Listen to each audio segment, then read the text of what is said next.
സങ്കീർത്തനങ്ങൾ അധ്യായം 48. ദൈവത്തിൻ്റെ നഗരം.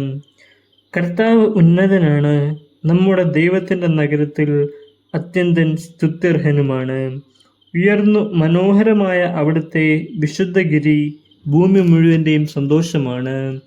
അങ്ങ് വടക്കുള്ള സിയോൻ പർവ്വതം ഉന്നതനായ രാജാവിൻ്റെ നഗരമാണ്.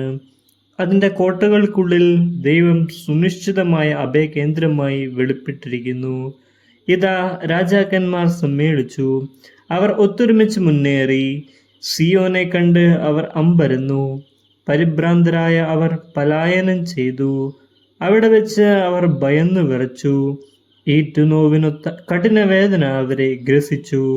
കിഴക്കൻ കാറ്റിൽപ്പെട്ട താർഷീഷ് കപ്പലുകളെ പോലെ അവർ തകരുന്നു. നാം കേട്ടതുപോലെ തന്നെ സൈന്യങ്ങളുടെ കർത്താവിൻ്റെ നഗരത്തിൽ നാം കണ്ടു. ദൈവം എന്നേക്കുമായി സ്ഥാപിച്ചിരിക്കുന്ന അവിടുത്തെ നഗരത്തിൽ തന്നെ. ദൈവമേ, അങ്ങയുടെ ആലയത്തിൽ ഞങ്ങൾ അങ്ങയുടെ കാരുണ്യത്തെ ധ്യാനിച്ചു. ദൈവമേ, അങ്ങയുടെ നാമമെന്ന പോലെ തന്നെ അങ്ങയുടെ സ്തുതികളും ഭൂമിയുടെ അതിരുകളോളം എത്തുന്നു. അവിടുത്തെ വലം കൈ വിജയം കൊണ്ട് നിറഞ്ഞിരിക്കുന്നു.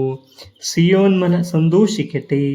അങ്ങയുടെ ന്യായവിധികൾ മൂലം യൂദായുടെ പുത്രിമാർ ആഹ്ലാദിക്കട്ടെ. സിയോന് ചുറ്റും സഞ്ചരിക്കുവിൻ, അതിന് പ്രദക്ഷിണം വയ്ക്കുവിൻ, അതിൻ്റെ ഗോപുരങ്ങൾ എണ്ണുവിൻ, അതിൻ്റെ കൊത്തളങ്ങളെ ശ്രദ്ധിക്കുകയും കോട്ടകളെ നടന്നു കാണുകയും ചെയ്യുവിൻ. ഇവിടെയാണ് ദൈവം, ഈ ദൈവമാണ് എന്നേക്കുമുള്ള നമ്മുടെ ദൈവം. അവിടുന്ന് എന്നും നമ്മെ നയിക്കുമെന്ന് വരും തലമുറയോട് പറയാൻ വേണ്ടി തന്നെ.